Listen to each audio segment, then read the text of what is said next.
사랑이 많으신 하나님 아버지, 오늘도 저희가 모여 예배를 드리게 하심에 감사를 드립니다. 코로나로 인해 고통받는 시간이지만 그럼에도 불구하고 저희 예배는 멈출 수 없음을 저희가 보여줄 수 있음을 감사를 드립니다. 하나님 앞에 정말로 드려지는 예배가 되게 하시고 또한 치유받는 시간, 더 은혜받는 시간 되게 하여 주옵소서. 예수님의 이름으로 기도드렸습니다.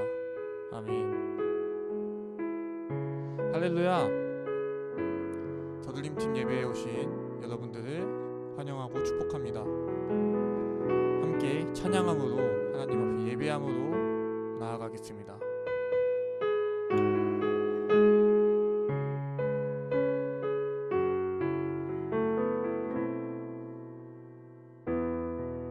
나의 소망 되신 주, 나의 소망 되신 주, 주를 바라봅니다. 다시 오실 나의 왕 예수, 주를 기다립니다. 다시 한번. 나의 소망 되신 주, 주를 바라봅니다.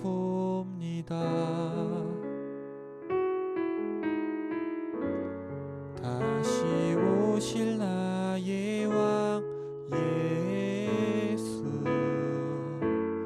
주를 기다립니다.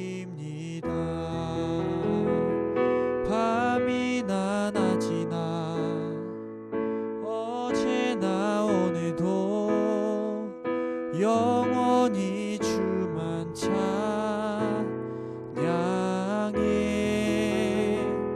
괴롭고 슬플 때 낭망하여 넘어져도 언제나 주만 찬양하겠네.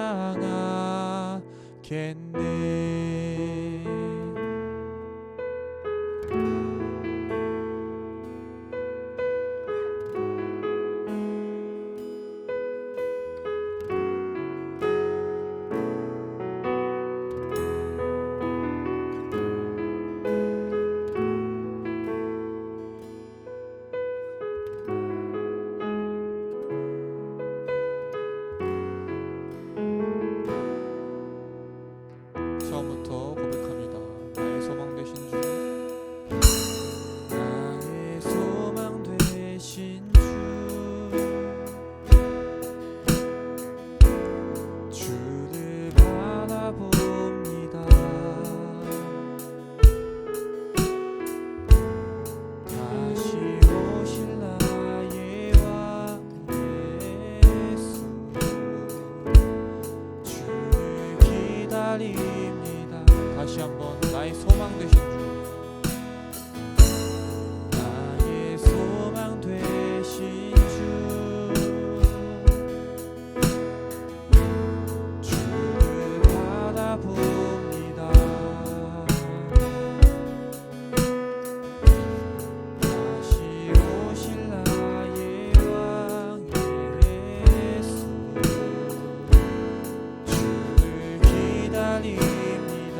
낭망하여 넘어져도 언제나 주만 찬양하네.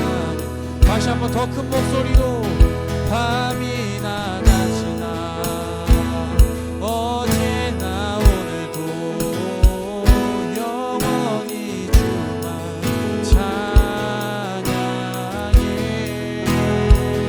괴롭고 슬플 때 낭망하여 넘어져도 언제나 주만 찬양하.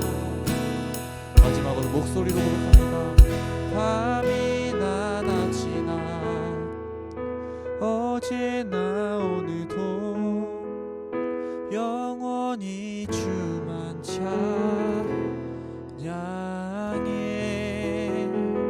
괴롭고 슬플 때 낭망하여 넘어져도 언제나 주만 찬양하겠네.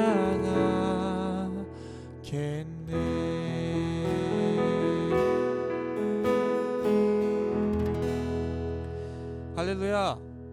이 시간 내 마음을 가득 채운 함께 찬양하시면서 더 큰 목소리로 신나게 하나님 앞에 박수치면서 함께 찬양하셨으면 좋겠습니다. 더욱더 신나게 찬양하시겠습니다.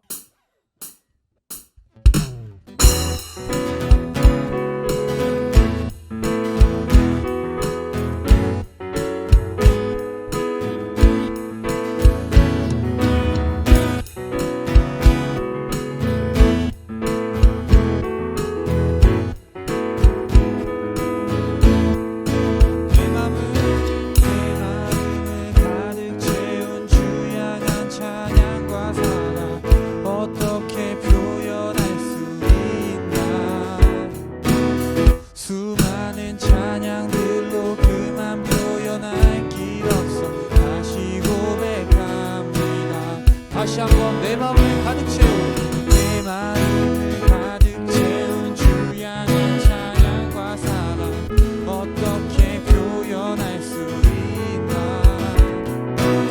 수많은 찬양들로 그만 표현할 길 없어 다시 고백합니다. 주 사랑해요. 주 사랑해요. 몸만 말로 다 할 수 없어. 주 사랑해요. 찬양 받아주소서. 수많은 멜로디와 찬양들을 드렸지만 다시 고백하길 원하네. 주님은 나의 사랑 삶의 중심 되시오니 주를 찬양합니다. 내 마음을 가득 채운 내 마음을 가득 채운 주 향한 찬양과 사랑 어떻게 표현할 수 있나. 수많은 찬양들로 그만 표현할 길 없어 다시 고백합니다. 주 사랑해요. 주 사랑해요. 몸만 봐요. 말로 다 할 수 없어. 주 사랑해요. 찬양 받아주소서. 다시 한번 주 사랑해요. 주 사랑해요. 몸만 봐요. 말로 다 할 수 없어. 주 사랑해요. 찬양 받아주소서.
찬양의 가사처럼 거친 파도가 날 향해 와도 주와 함께 날아오르리라는 그 가사처럼 어떤 고난이 와도 어떤 시련이 와도 주님께서 함께 하시면 저희가 그것을 이겨내고 더욱더 주님을 바라보게 되는 그런 연단하심이 될 줄로 믿습니다. 함께 주품에 찬양하실 때 가사를 생각하시면서 마지막으로 고백하셨으면 좋겠습니다.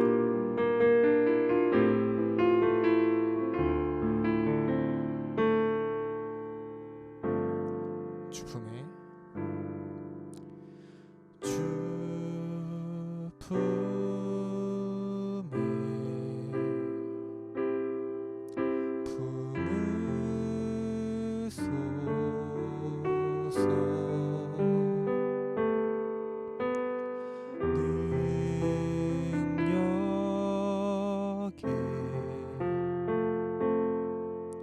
발로 덮으소서. 거친 파도 날 향해 와도 주와 함께 날아오르리. 폭풍 가운데 나의 영혼 잠잠하게 주를 보리라. 주님 안에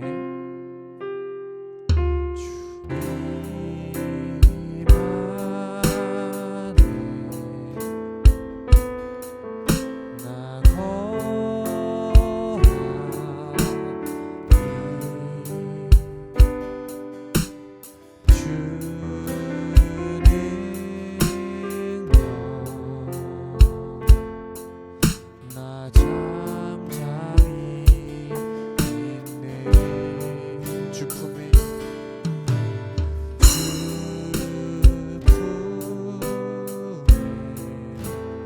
품어주소서.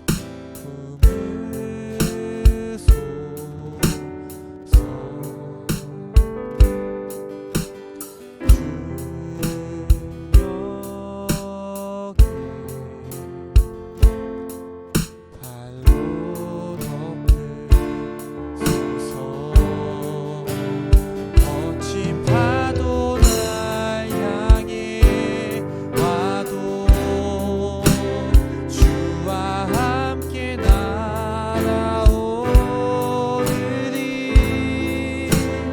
폭풍 가운데 나의 영혼 잠잠하게 주를 보리라. 거친 파도 날 향해 와도 주와 함께 날아오르리. 폭풍 가운데 나의 영혼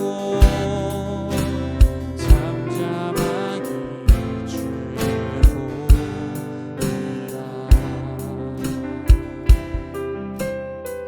시간 함께 기도하기 원합니다. 첫 번째로 기도하실 것은 코로나로 힘든 시기를 보내고 있는 대한민국과 함께 싸우고 있는 모두를 위해서 기도하셨으면 좋겠습니다.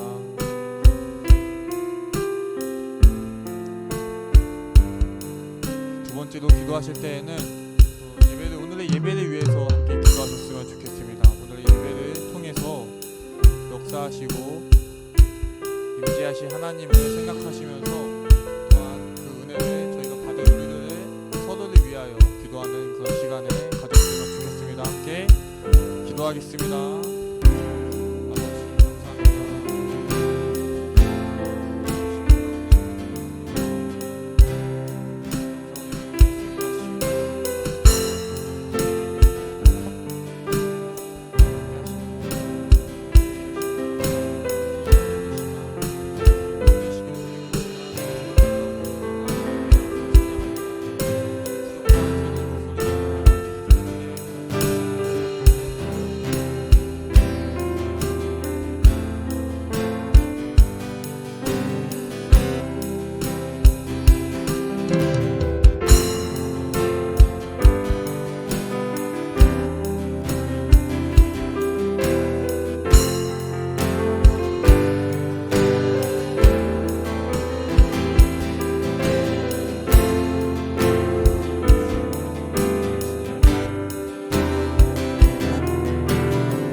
말씀의 제목은 내가 하나님을 믿는 이유라는 제목을 가지고 나누려고 합니다. 말씀은요, 욥기 1장 9절 말씀입니다. 사탄이 여호와께 대답하여 이르되 욥이 어찌 까닭없이 하나님을 경외하리이까. 아멘. 이 욥기의 배경을 한번 볼 필요가 있죠. 욥은 의인이에요. 하나님도 인정한 의인. 근데 이 사탄이 이 욥을 시험을 합니다. 이유가 이거예요. 욥이 이유 없이 하나님을 믿겠습니까? 이렇게 반문을 하는 거죠. 그래서 욥에게 여러 가지 시험을 하나님께서 허락하셔요. 그때 욥이 이 말을 한 거죠. 내가 모타에서 났은즉 주신 이도 여호와시요 거두신 이도 여호와시다. 오직 여호와는 찬송을 받기 합당하다라는 말로 하나님 앞에 고백을 합니다. 하나님, 욥이 그동안 하나님을 믿으면서 풍요롭고 넉넉하게 자기의 일이 잘 되어서 하나님을 믿었기 때문이라고 생각했지만 한 번 더 그의 건강을 앗아가시면 그의 본색이 드러날 겁니다. 그가 하나님을 믿는 이유, 그 모습이 드러날 겁니다 라고 도전을 해요. 그래서 그 이후에 욥이 어떤 일을 겪게 되죠? 피부가 썩는 병을 겪게 돼요. 그의 부인이 심지어 욥에게 뭐라고 말해요? 당신이 그렇게 의롭고 정직하고 하나님의 뜻대로 열심히 살았는데 그 결과가 이러하니 차라리 하나님을 저주해라. 그런 하나님을 뭐하러 믿냐? 라고 욥에게 질타를 해요.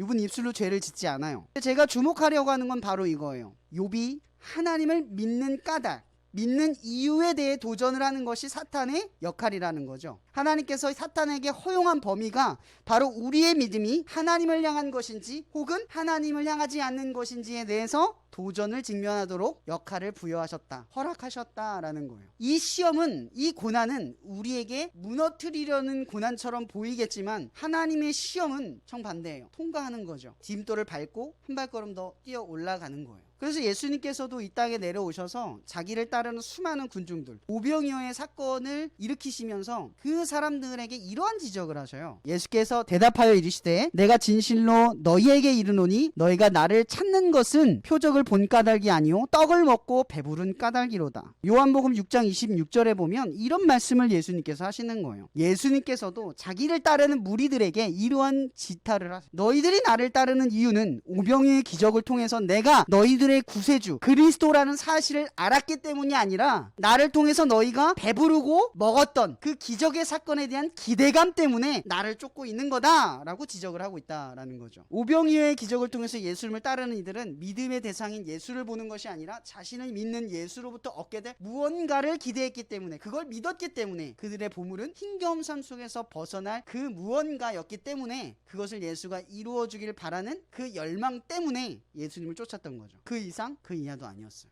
그렇기 때문에 예수님께서 십자가에 죽으심을 당하셨을 때 모두가 그에게 등을 돌린 거예요. 예수가 믿음의 대상이었다면, 내가 믿을 수 있는 존재였다면 그 예수를 믿고 끝까지 나아갔겠죠. 하지만 그들이 바랬던 건 예수를 통해서 어떠한 결과, 믿음의 결과, 그것이 반드시 있을 것이다 라고 하는 믿음, 거기에 기인했기 때문에 십자가에 매달려 죽는 것을 그들은 보고 배반할 수밖에 없는 거예요. 우리들도 똑같죠. 십자가 사건을 보지 않았다 쳐도요, 여러분들이 삶에서 고난을 직면하는 게 십자가를 보는 거예요. 어려움이 찾아와요. 의를 지키고 정직을 따라가요. 의롭게 살아간다는 거, 정직하게 살아간다는 거, 성실하게 살아간다는 건요, 뭔 뜻인지 아세요? 부당함을 받아들인다는 뜻이에요. 이러면 성실하게 살아가면 사람들이 알아줘요? 왜 나만 하지? 왜 나만 이러지? 쟤는 왜 맨날 안 할까? 그런 생각 안 해요? 하잖아요, 그죠? 저도 해요. 의롭게 살아가는 것 좀 그렇잖아요. 왜 나만 지키지? 왜 쟤는 맨날 안 지키지? 쟤는 안 지키고 저렇게 쉽게 얻어가는데 왜 나는 지키면서 이렇게 돌아가지? 내가 밀어냈나? 내가 바보는 아닌가? 라는 생각에 빠지기 쉬워요. 이런 그리스도인들이 의롭고 정직하고 성실하게 살아가는 근원은 보물을 얻기 위해서가 아니라 하나님의 뜻대로 살아가고자 함에 있어요. 근데 우리는 자꾸 이걸 혼동해요. 내가 믿고 있는 것이 믿고 난 뒤에 어떤 것을 얻는 것에 대한 믿음, 거기에 기인하고 있다는 사실을 자꾸만 잊어요. 처음에 오병이어 사건을 보고 예수님을 바라본 그 사람들은 그분을 하나님의 아들이라고 인정 안 했겠어요? 엄청 기대하고 소망했겠죠. 그러나 그 마음 안에 뭐가 깃드냐면 어떤 기대감이 깃드는 거예요. 그분이 내가 원하는 걸 주시지 않을까? 그분이 내가 바라는 것을 주시지 않을까? 근데 오히려 예수님께서 그들에게 주신 건 십자가에서 죽으시는 것이었어요. 그들이 바라거나 원하는 것이 아니었죠. 그러나 중요한 것은 그들에게 반드시 필요했던 일이라는 거죠. 예수님께서는 지금 바로 그러한 것을 여러분 안에 지적하고 있는 거예요. 그리고 우리한테 지적을 하고 있는 거죠. 그냥 궁극적인 믿음이 뭡니까? 그냥 지금 예수를 그리스도로 인정한 정도의 믿음, 그분의 말씀과 내 삶이 관련이 없는, 그것이 와닿지 않는 그런 정도의 믿음이 아니라 이들이 고난 속에서, 철저하게 무너진 현실 속에서 하나님을 의지하고 하나님을 찬양할 수 있는 그 믿음, 그게 여러분들이 궁극적으로 이루어야 할 목표라는 거죠. 거죠. 결과를 믿는 믿음이 아니라 결과와 상관없이 하나님을 믿을 수 있을 때까지 나아가는 것. 그게 우리가 이 땅에서 믿음의 시련과 믿음의 시험을 통과해서 얻어야 할 믿음의 종착지라는 거죠.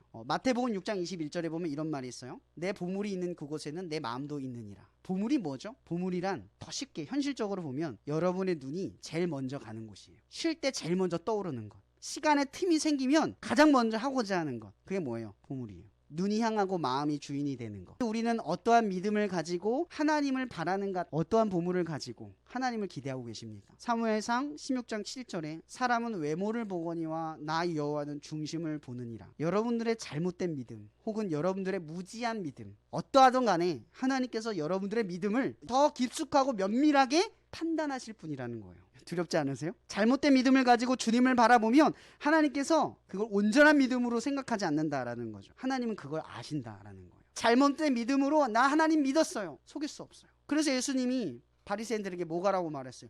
주여 주여 하는 자마다 나는 그들을 모른다. 왜요? 그들이 믿음이 없어서 하나님이 모른다 하셨을까요? 믿음이 있었지만 믿음의 근원이 잘못되었기 때문에, 진짜 믿음이 아니었기 때문이라는 거죠. 믿는다라는 건 어떠한 결과가 반드시 쫓아온다라는 거예요. 순수한 믿음, 하나님만 바라는 믿음의 삶, 그게 진짜 믿음이라는 거예요. 우리의 종착지예요.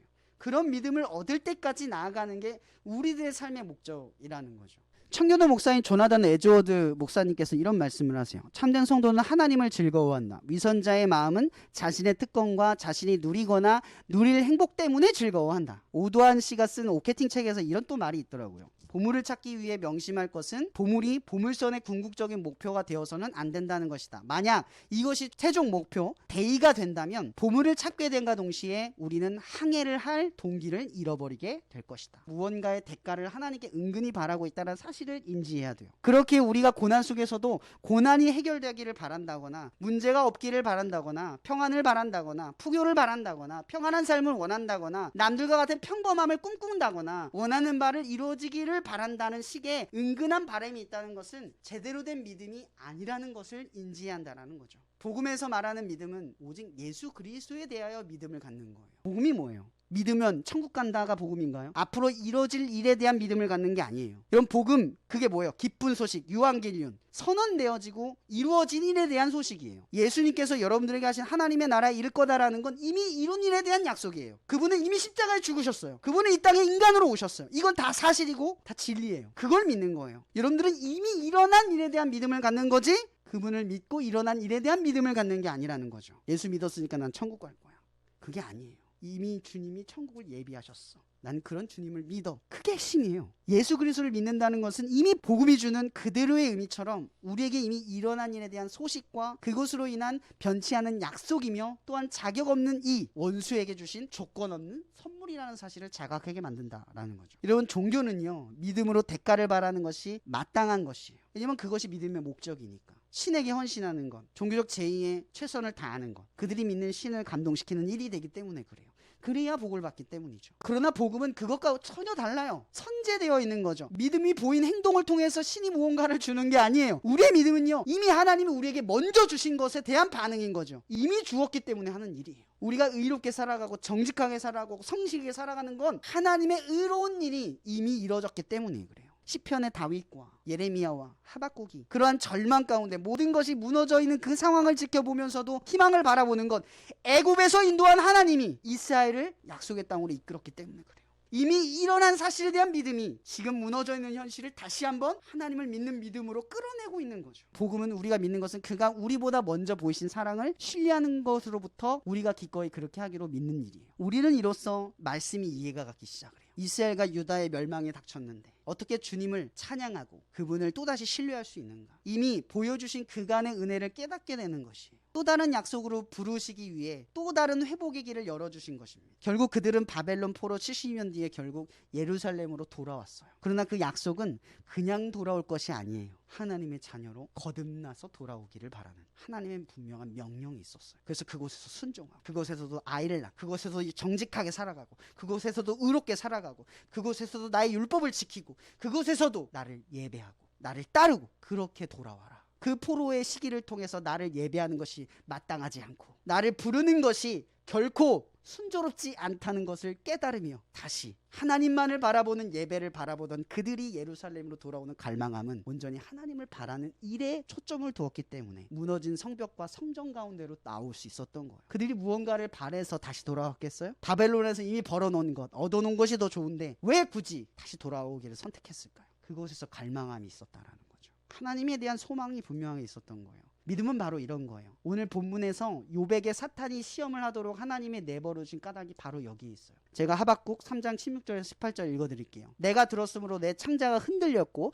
그 목소리로 말미암아 내 입술이 떨렸도다. 무리가 우리를 치러 올라오는 환난 날을 내가 기다림으로 썩이는 것이 내 뼈에 들어왔으며 내 몸은 내 초에서 떨리는도다. 여기서 반전인 거죠. 이미 상태는 이런 상태인 거예요. 이게 현실인 거예요. 비록 무화과 나무가 무성하지 못하며 포도나무가 열매가 없으며 감람나무에 소출이 없으며 밭에 먹을 것이 없으며 우리의 양이 없으며 외양간에 소가 없을지라도 나는 여호와로 말미암아 즐거워하며 나의 구원의 하나님으로 말미암아 기뻐하리로다. 하박국의 현실은 바뀌지 않았지만 그의 내면이 바뀌었어요. 예레미야가 3장 18절에서 23절에 이를 말해요. 스스로 이르기를 나의 힘과 여호와께 대한 내 소망이 끊어졌도다 하였도다. 내 고초와 재난 곧 쑥과 담즙을 기억하소서. 내 마음이 그것을 기억하고 내가 낙심되오나 이것을 내가 내 마음에 담아두었더니. 여기서 반전이 일어나요. 그것이 오히려 나의 소망이 되었사옴은 여호와의 인자와 공율이 무궁하심으로 우리가 진멸되지 아니함이니이다. 이것들이 아침마다 새로우니 주의 성실하심이 크시도소이다. 여러분, 이것이 우리에게 커다란 도전을 주는 거예요. 코로나 4차 유행의 지금의 시기, 여러분들에게 오히려 하나님을 예배하는 갈망함으로 다시 예루살렘을 바라보는 여러분들의 심정이 회복되고 계세요. 더 예배를 바라고 더 주님을 찬양하고 더 주님을 위해 모여 힘썼던 그날을 떠올리며 오늘을 견뎌내고 있냐는 거죠. 그 힘을 비축해두고 계세요? 여러분들의 보물이 예배가 되어가는 과정 속에 살아가고 있냐고요. 그때의 시절을 떠올리며 그날의 예배를 기대하며 오늘을 살아내며 힘을 키워가고 있냐고요. 여러분들의 보물이 무엇입니까? 하나님께서 우리에게 믿음을 요구하신다는 사실을 알고 있는가? 또한 그 믿음을 강요하지 않는다는 것 또한 알고 계세요? 그분의 강요하지 않는 믿음은 시련을 통해 증명된다는 사실을 기억하시기 바랍니다. 우리가 하나님을 믿는 이유는 무엇인가? 왜 하나님을 믿어야만 하는가? 우리는 왜 하나님을 믿고 있는가? 여기서부터 다시 출발해야 돼요. 하나님을 믿음으로 어떤 것을 얻는 기대감에서 벗어나고 이미 하나님께서 우리에게 주신 약속, 그 선포된 일, 하나님의 아들이 죽으셔서 우리를 구원하시고 당신의 나라를 예비하시며 우리의 모든 고초와 고난 속에서 함께 하시기를 약속했던 그 일어난 일에 대한 믿음만을 가지고 오늘을 살아내고 있느냐. 지금 여러분이 하나님을 믿는 대가로 어떤 것을 기대하고 있는가 점검해 보시라고요. 그리고 또한 우리의 보물이 무엇인가 다시 한번 되뇌이는 시간 되기를 바랍니다. 우리의 보물은 하나님이 되어야 합니다. 우리는 앞으로 다가올 행복을 바라기 위해 고난을 받는 게 아닙니다. 이미 주어진 복 예수 그리스도로 인해 고난이 충분히 감내될 수 있다는 사실을 시편 기자와 예레미야와 하박국의 고백을 보며 여러분들이 경험해야 할 숙제입니다. 여러분, 코로나 4차 유행은 우리들에게 또 다른 시련을 줄지 모르겠어요. 그러나 기억하십시오. 그리스도인들은, 하나님의 자녀들은 그러한 순간에 분명하게 하나님을 온전히 바라는, 죽게 피하는 자에게 복을 누리는 그러한 경험을 하는 시간들을 살아낸다 라는 사실을 기억하시기 바랍니다. 여러분이 이 시기가 오히려 하나님을 믿는 진짜 믿음으로 거듭날 수 있는 기회라는 그 특별한 사실을 기억하시길 바랍니다. 끝으로 마지막 질문을 던져보려 합니다. 오직 믿음으로 어떠한 대가를 바라지 않고 주님을 위해 살아갈 수 있겠습니까? 공의와 정직을 따라 율법을 지키며 부당함을 겪으면서도 그 부당함에 의해 꺾이지 않을 자유를 지켜낼 수 있어요? 오직 하나님을 바라고 주어진 고난을 견디는 힘을 얼마나 알고 계십니까? 시편 기자가 경험하고 예레미야가 깨닫고 하박국이 경험한